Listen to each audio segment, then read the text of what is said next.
Salut tout le monde, j'espère que vous allez bien. Bienvenue sur Chodova.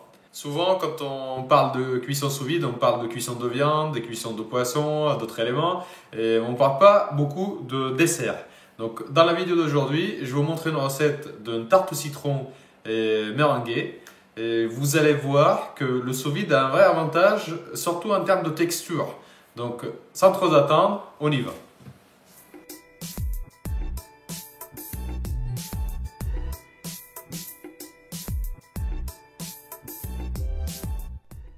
Donc on commence la recette avec des citrons bien lavés, de préférence de citrons bio, non traités, que je vais commencer à zester à l'aide de ma microplane. Si vous n'avez pas de microplane, je vous mettrai un lien dans la description, ça vaut le coup d'investir. Donc à la fin, je récupère tous les zestes, puis je coupe les citrons en deux et je commence à récupérer tout le jus.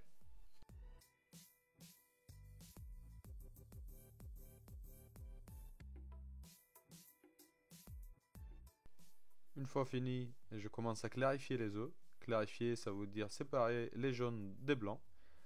Donc les jaunes, on va les utiliser pour faire la crème et les blancs pour faire la meringue.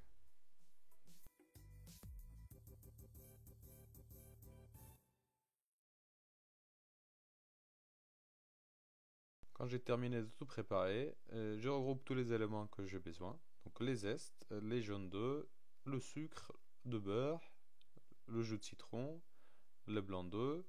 Et si vous voulez que votre crème soit bien ferme, vous ajoutez quelques feuilles de gélatine. Mais c'est optionnel. Donc dans un sac sous vide, je regroupe tous les éléments. Et c'est ça que je trouve qui fait la beauté de la recette. Et en fait, il ne faut pas réfléchir. On met tout dans le sac et on lance en cuisson.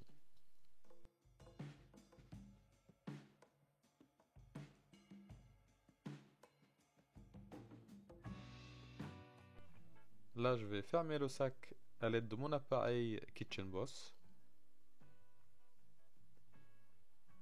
Et une fois le sac est fermé, ça ressemble à ça. Je préchauffe mon thermoplongeur à 75 et je mets un timer de 1 heure. Et une fois la température est atteinte, je plonge le sac à l'intérieur et je mets une assiette pour assurer qu'il soit submergé sous l'eau. Et là c'est parti pour 1 heure de cuisson à 75 degrés. En attendant, je vais préparer les fonds de tarte. Donc dans un cercle, je fonce ma pâte sucrée. Je coupe les extrémités à l'aide d'un rouleau à pâtisserie.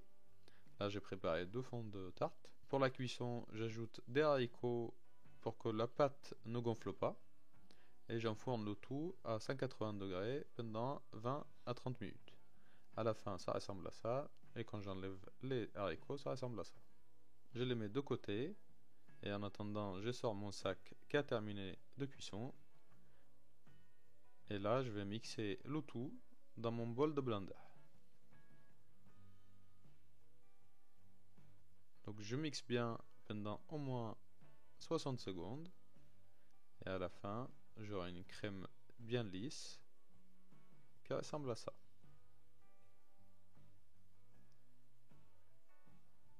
Vu que c'est encore chaud, la crème est encore liquide.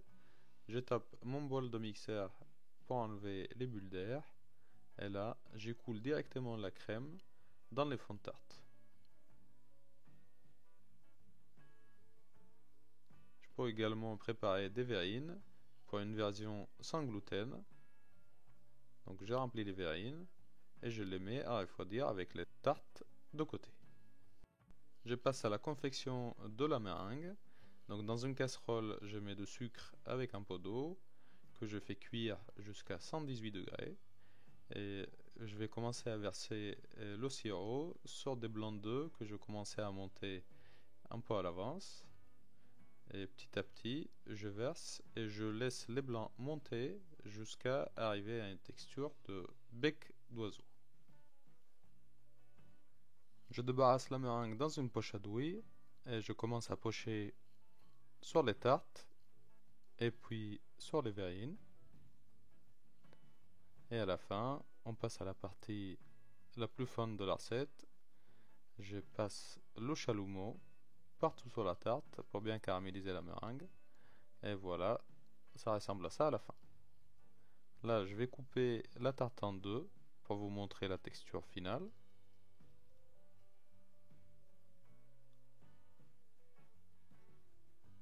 C'est magnifique.